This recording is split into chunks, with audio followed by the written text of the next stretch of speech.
There, I did it in 5 words.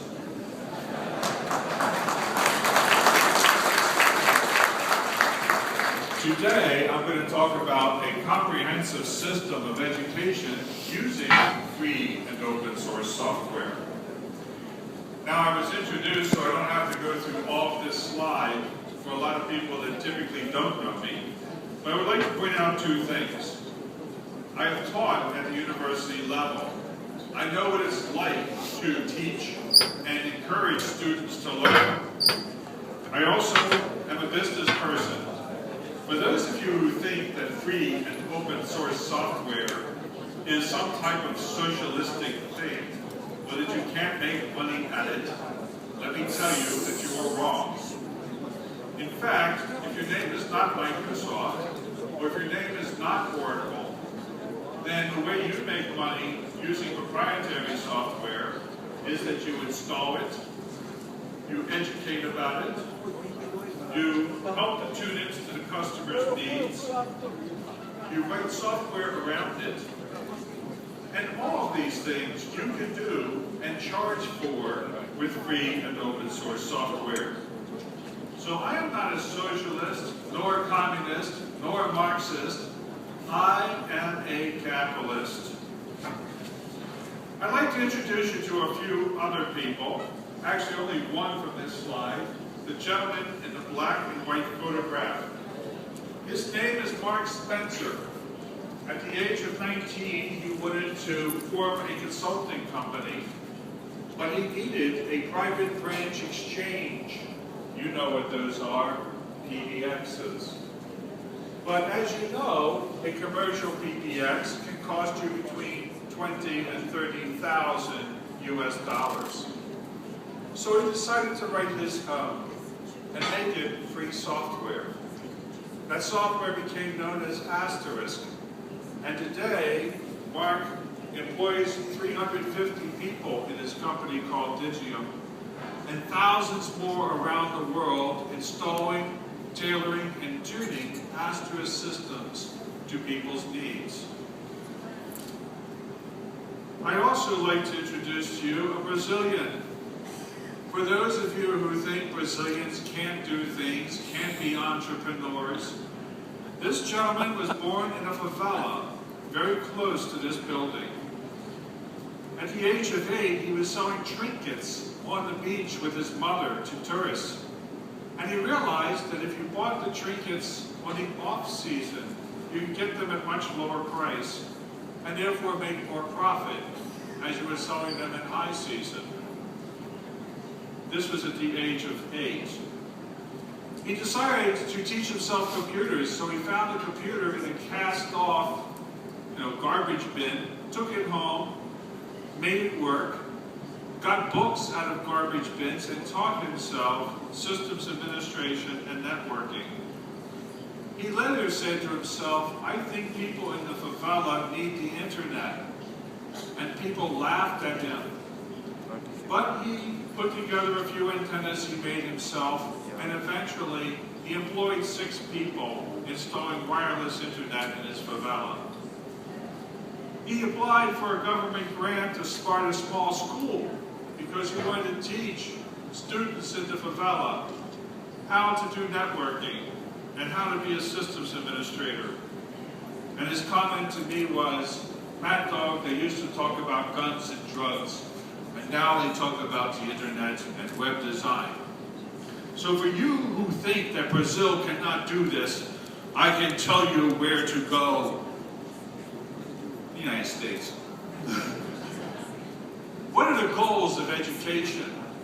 The goals of education are not to get somebody a job. It is to teach people how to be critical thinkers.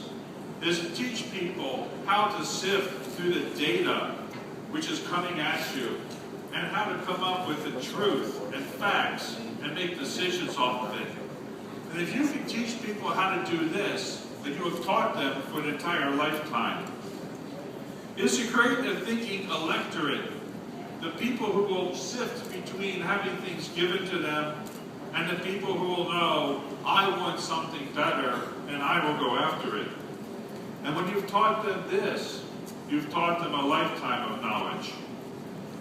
Education is also doing research, figuring out what new products and new things can be sold to people to make their lives easier.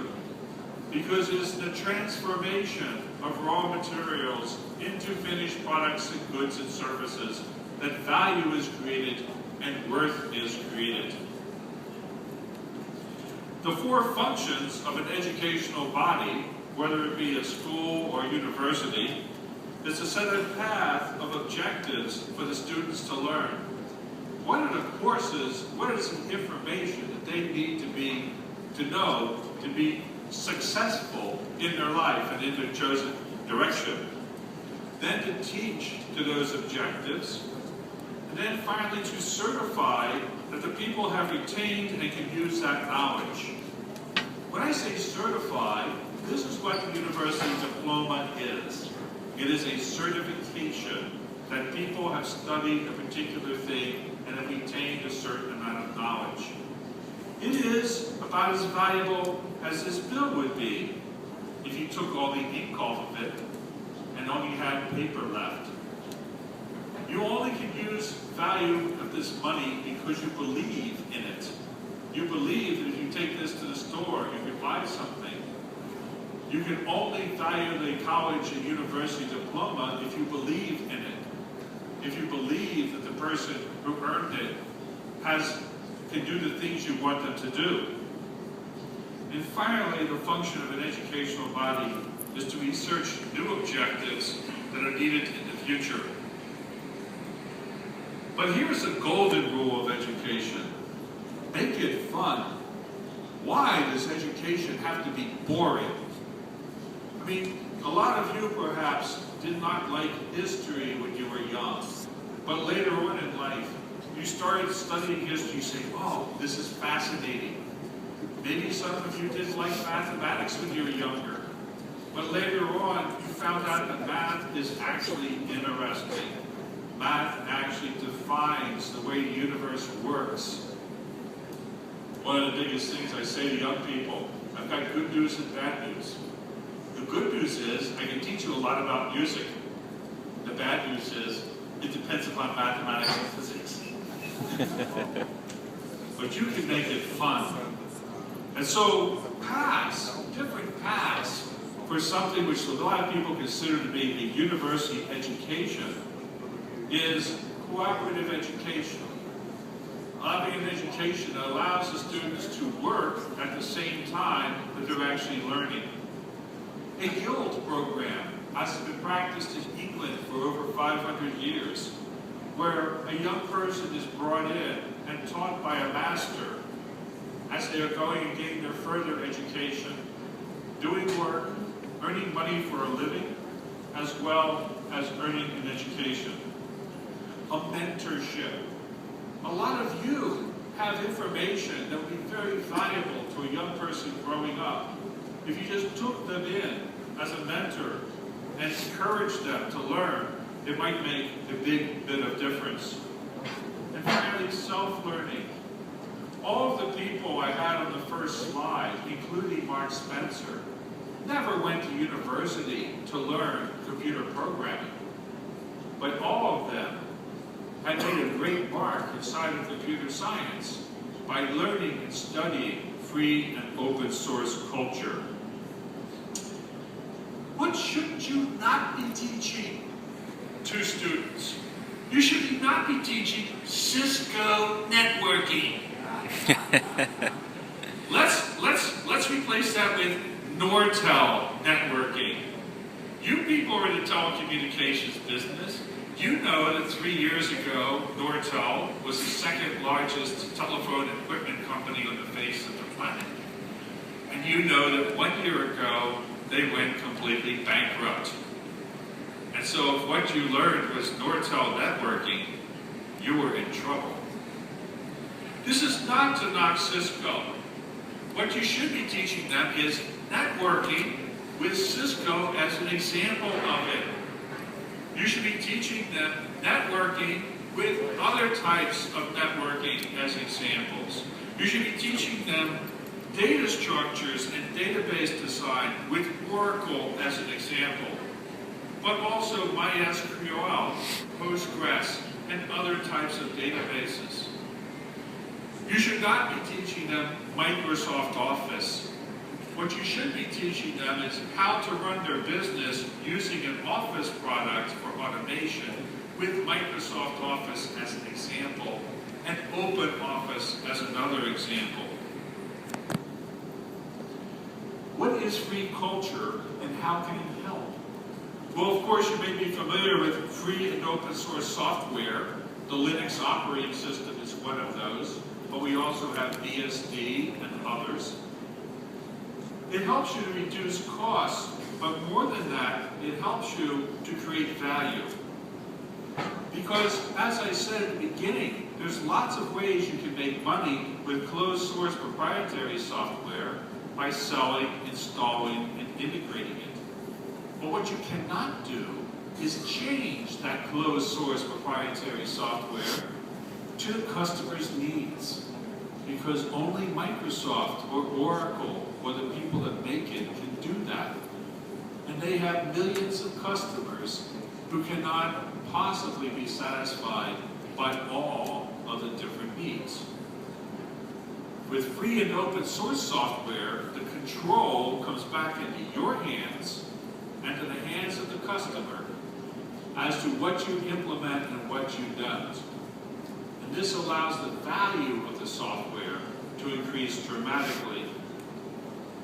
It also, in education, allows the students to work on real-life projects. In 1969, I had to write a simple operating system for my science project. I had to punch something like 20,000 IBM punch cards. When I got all finished punching those 20,000 cards, do you know how valuable my operating system was? 0. Of course, I learned a lot from the course, but I wasn't working on a real operating system that was used by real people. If you use Linux to teach operating system design, then everything that the student knows and learns about the way the operating system works is immediately useful in the real market. You can't do this with Microsoft because Microsoft would not allow you to see the source code for their operating system, nor will allow you to change the source code for their operating system. That's their choice. I do not knock them for that. However, in an educational environment, free software allows you to learn twice. First of all, you see how to use the project to solve your needs. And then you can see how the software works in solving that problem. We work to talk about free and open standards. Standards that are created in an open marketplace that meet everybody's needs, that ensure interoperability and longevity of the software. Recently, I was in a shower in a hotel room. I know, too much information. You really don't want to visualize that. But I turned on the hot water and it was beginning to scald me. And the knobs of the shower were very smooth, and my hands were very soapy, and I couldn't turn it off. I said, all the hotel has to do is to go to the plumbing store and get new handles for that. Because the handles have a standard for the threads and the pipe size. Then I thought, if that shower were made by Apple, you'd have to replace the handles and the pipes all the way out to the street in order to get the Apple shower to have different knobs. And they would only be available in white. And they would tell you that you're holding your knobs wrong. I know, too much information. Creative Commons is a method of licensing out free culture, your movies, your books, your videos and things, to allow people to either make money off of them or to be able to change them to meet the needs. And finally, free and open hardware, which I'll show you in a few minutes. Today, even children use computer systems. The One Laptop Per Child project started to give computers even in grade 1. And the students did amazing things with them. but they were kind of expensive. We have other types of software that's available to teach all the grades from kindergarten to grade 12. There's a specific version of Fedora Linux which is put together with the types of programs that young people would like. There's also a distribution from Expedia of Spain, which has been in use in over 500,000 desktops throughout Spain. It's available in Spanish, English, and Portuguese. Poseidon Linux is a distribution that was created right here in Brazil. It's highly scientific and is aimed towards high school students and college students doing scientific and engineering work. If you're in a university, you're teaching computer science, you have a wide range of different operating system designs to allow your students to see how they work.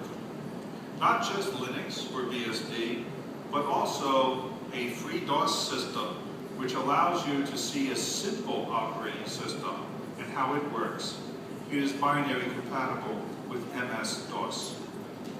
You also have CMU Mach and the Herd, which are microkernels for completely different kernel design. And these are not toy operating systems that nobody uses. These are operating systems that run on some of the world's fastest supercomputers in the world, as well as on many embedded systems today. They have a wide range of different file systems to show students how they work. They have a wide range of different networking, almost any type of networking I've ever seen, including SIP. They have security aspects to them. 3 different security models: SE Linux, AppArmor, and Kerberos. And graphics systems, like windowing systems. They work with high performance systems as well as highly available server systems. They're at the core of virtualization. And finally, we have emulators of different hardware, so you can run different operating systems on it. Every language you've ever heard of started out as a free and open source project, and many continue today as that. Also, all the interpreters you've ever heard of and used in web design are free and open source projects. We have database engines, as I mentioned before, in Office Systems and Voice over IP. In fact, if you go out to SourceForge, you have 430,000 different projects out there worked on by 3.4 million different developers. And these are the projects that your students and your people learning, your researchers can work with, not having to reinvent the wheel, not having to start over again. What types of programs are out there? Everything that you could ever imagine. Everything from 3D creation programs for 3D movies and animation, audio, video, ERP systems for business, content management systems, customer relationship systems. All these different programs are out there. And you don't have to take the entire program from SourceForge. You can take parts of it. If you're trying to create something new, why should you have to start from the very beginning? If you're doing research, why do you have to create all the outside software that you need just to focus on the piece of research which you're trying to do? With free and open source, you can go to SourceForge and find a lot of that extra software that's needed. Here is Mark Spencer. As I said before, he was the person who came up with the concept of asterisk.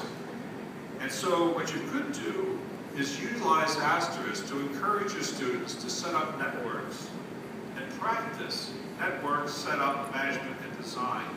With virtualization, you can actually do this on your own desktop or notebook system with multiple virtual machines. So here's the new model of software, which, believe it or not, is the same model of software that I started with in 1969. There was not enough computer systems at that point to have a shrink-wrapped type of software. You could not go down to the corner store and visit your computer store. They not exist. If they did exist, you would need an 18-wheel tractor trailer truck to haul your computer home, 3-phase power to plug it in, and a 20-ton air conditioner to cool it. It was only at the advent of the IBM PC and the Apple II that computer stores actually started to exist.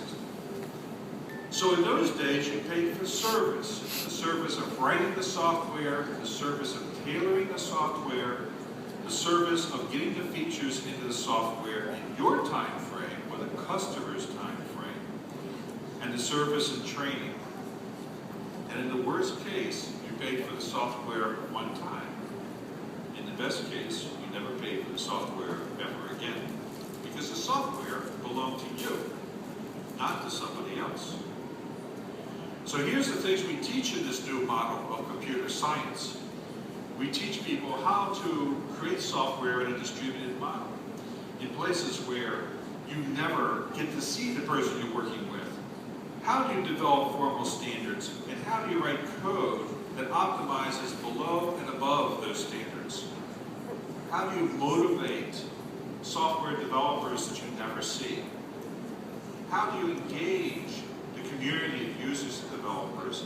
And how do you innovate all the time, always moving forward? These are the things we have to teach.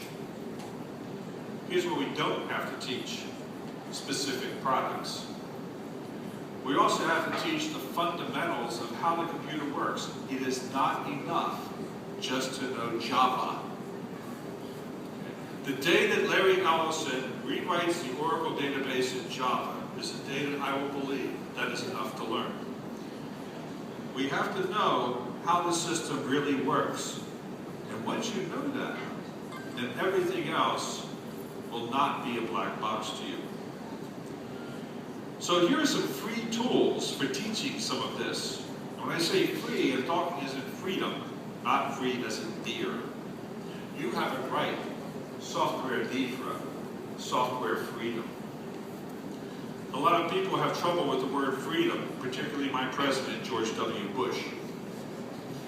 So now I start talking about slavery. When you're a software slave, you're told where to go, when to install the software, when to update it. In reality, control is taken away from you. Freedom is when you have control. You can go where you want to go. You can upgrade the software when you want to. You can make it better. You can fix the bug. That is freedom. So LTSP, the Linux Terminal Server project, is being used in the Atlanta public school systems as well as many other schools around the world. The Atlanta public schools have 4,400 students with 2,200 desktop machines in 233 different classrooms, using 31 different servers, but only 4 systems administrators. So one systems administrator could handle an LTSP system for an entire university campus and still have time left over. The highly available server has all of the programs and all of the user data on one server, with thin clients on all the rest of the desktops. In Curitiba, Brazil, there was a high school that had no computer systems. So the teacher went out to some banks, asked them for cast-off computer systems, brought them back, had the students pull them all apart and reconfigure them, and they set up their entire lab at no cost to the taxpayers. I heard in the last panel, taxes, taxes, taxes, taxes. Get used to it. There's only one thing in life that's for certain: death and taxes. But this was at no cost to the taxpayers, and the students learned twice. Once the computer lab was built, they learned how to program and use them. But more importantly, they learned how to build them. And they learned one more thing: pride. Here's another way of having inexpensive computer systems. You could put a complete open source operating system on one of these pen drives. If you buy them in quantities of 100, a 4 gigabyte pen drive now costs you about $2.37 US. Imagine if you printed your URL on the outside of that and put your marketing information on the inside along with an operating system. So when the person plugged it in, the operating system booted up and played your video or displayed your advertising information. It's cheaper than having to print and publish paper documents. This is what we have called a persistent USB. The student can store their data onto the thing and take it with them. It is, in effect, a complete computer system for them. But we're talking more about just free software. We're talking about open processes, open standards being created, open certification. Once the students have learned the information, you need to have a way of certifying that they know what they know. Let us separate those two problems.